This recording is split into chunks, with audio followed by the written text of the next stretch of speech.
20 pasahero at ang driver ng isang van ang sugatan sa nangyaring aksidente sa barangay Gulang-Gulang, Irosin, Sorsogon kaninang alas 11:30 ng umaga. Kinilala ang driver na si alias Ismail, 28 anyos at residente ng Kawayan, Leyte.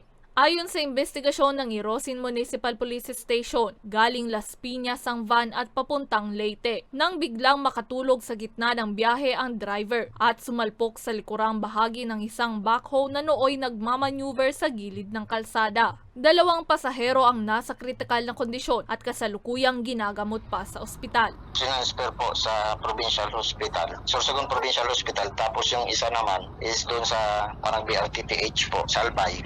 Ang iba is okay naman, pinalabas naman po sa district. Hindi, minor injuries lang naman yung iba.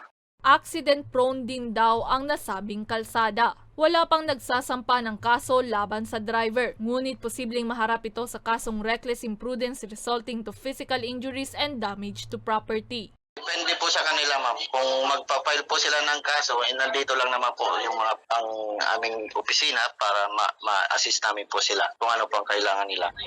Muli namang nagpaalala ang PNP sa mga motorista na iwasan ang pagmamaneho habang antok o pagod. Sundin rin ang mga batas trapiko at maging alerto sa lahat ng oras. Para sa mga balitang Tatak Bicol, May Insinares.